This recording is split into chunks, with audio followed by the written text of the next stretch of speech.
O Senhor nos concedeu diferentes cargos aqui na terra, mas Ele jamais tirou a sua própria autoridade, porque Ele é o Rei da criação. Como declarado por Daniel, é Ele quem dá sabedoria aos reis, quem determina os tempos e as estações, quem remove os reis dos seus tronos e os coloca. Em suma, o Rei dos Reis possui toda a sabedoria e todo o poder. Desde que o povo de Israel clamou por um rei, muitos de nós têm confundido o papel dos líderes terrenos. O Senhor estabeleceu claramente os deveres dos reis, concedendo-lhes autoridade para eles serem respeitados, sim, mas sempre lembrando que são como qualquer um de nós, para que eles não se esqueçam do verdadeiro Rei soberano.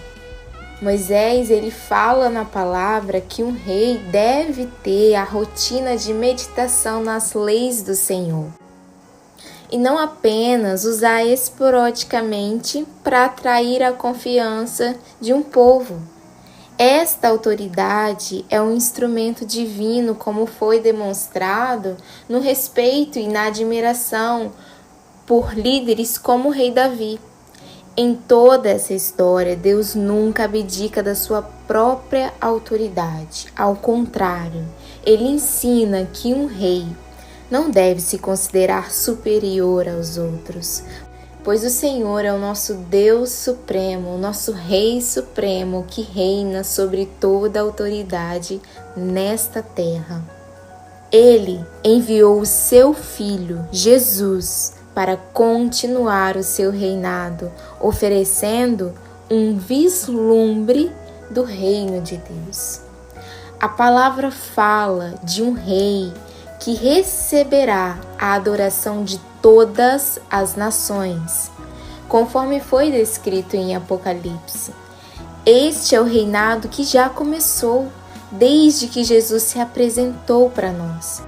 Ele nos ensinou a viver conforme as suas leis e as suas constituições, guiando o seu povo.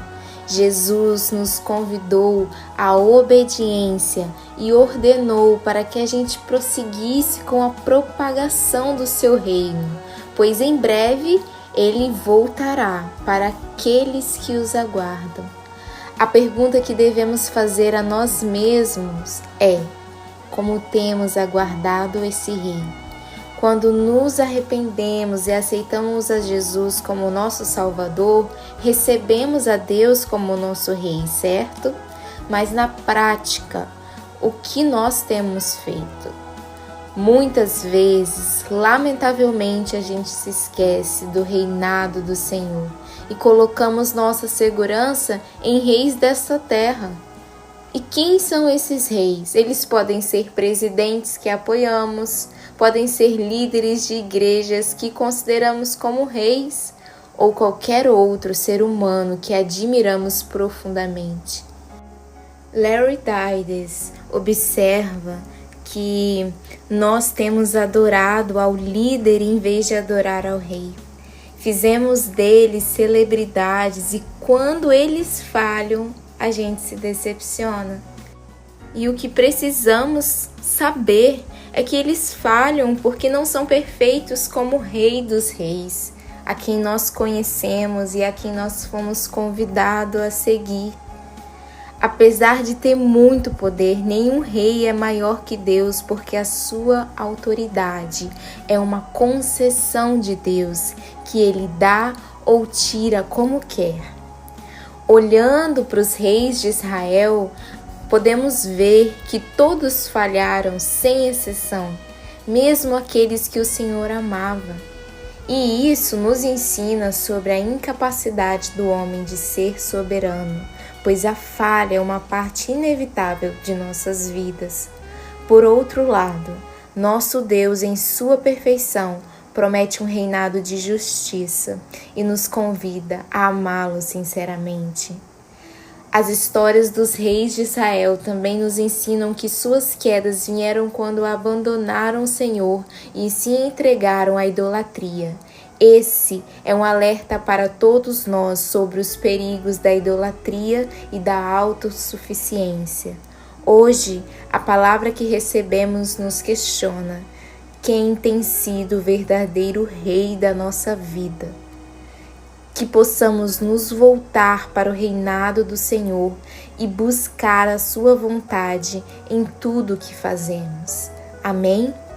Se este vídeo tocou o seu coração, considere compartilhá-lo com outros também, para que as pessoas reconheçam o verdadeiro rei dessa terra, para que a gente possa ajudar essas pessoas a abrirem os olhos. E não se esqueçam, deixe o seu like, pois isso nos ajuda a compartilhar, a continuar compartilhando o reino de Deus.